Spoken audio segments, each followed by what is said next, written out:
We start this video with Royal Caribbean's private island Coco Cay.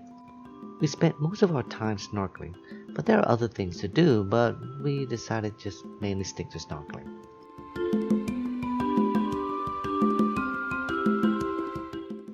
Even at knee-height waters, you can still see the fish along the shore. Just look for rocky terrain along the shore and you'll find them. They also place sunken objects here, like this cannon, to provide haven for the fishies.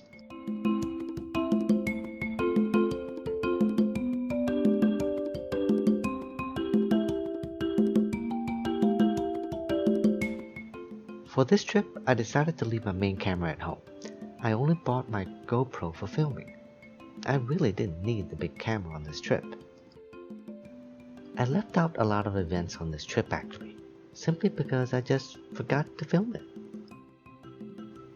I didn't even get to explore all the areas on this humongous ship.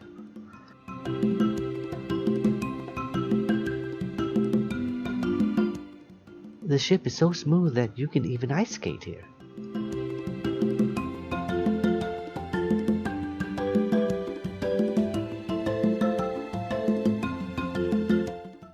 What a view, huh?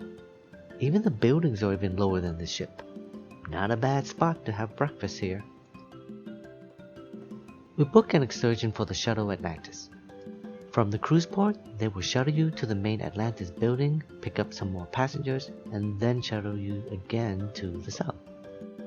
As you can see here, if you're claustrophobic, don't go here.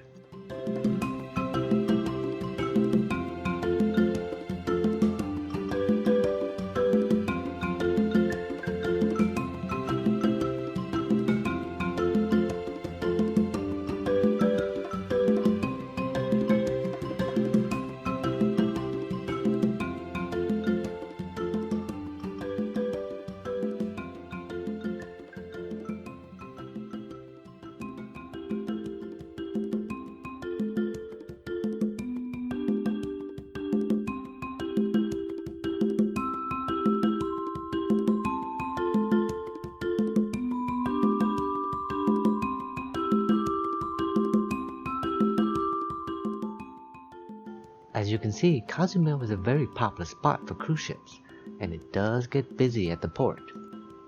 Although it's hard to tell from this video, you can actually see the mere size difference between the ships.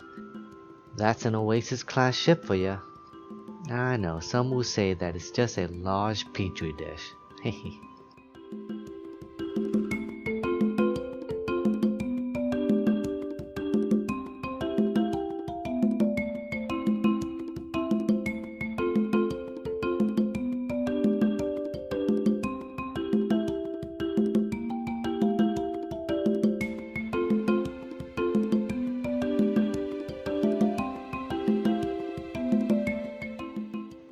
Compared to a typical dining at Wonderland is, well, it's more about the different palate tastes and textures of the meal.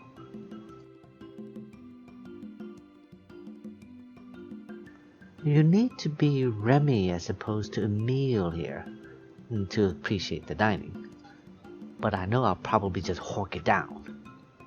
But today I will try to be Anton Ego. The key word here is try to be, okay?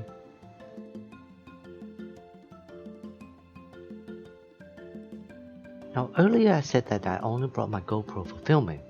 Well, I lied. I brought my drone too.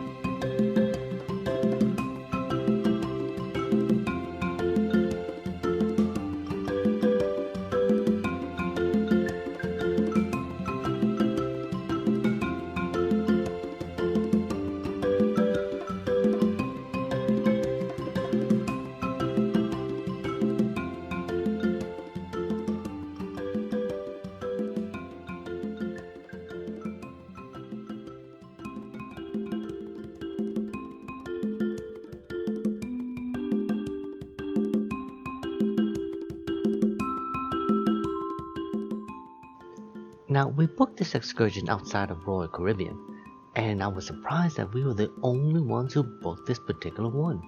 So we had one guide for all to ourselves.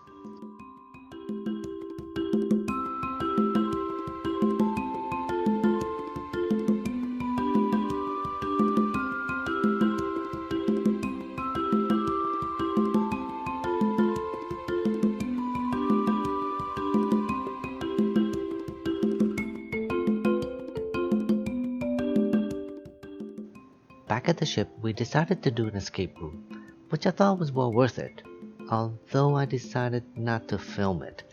I thought it may ruin the experience, maybe.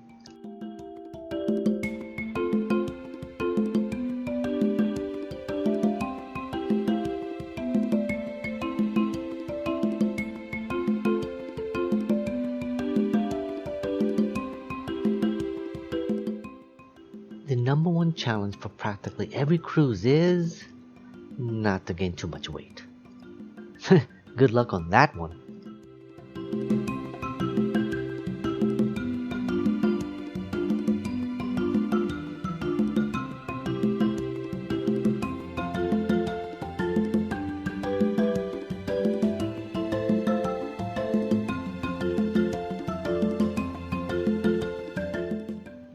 They have a wide range of birds that you can feed, and they will come to you too.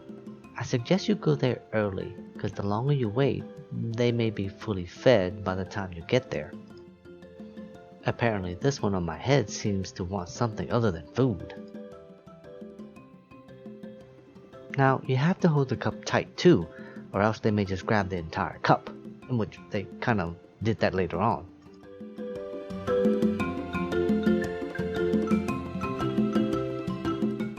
The dolphin excursion is right on the port, which we passed on, but you can see it from above while feeding the birdies.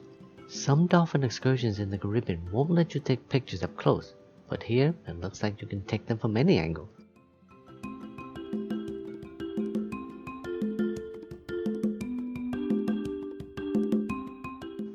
One of the amenities on the ship that I didn't get a chance to do was the surfing, because it was always booked.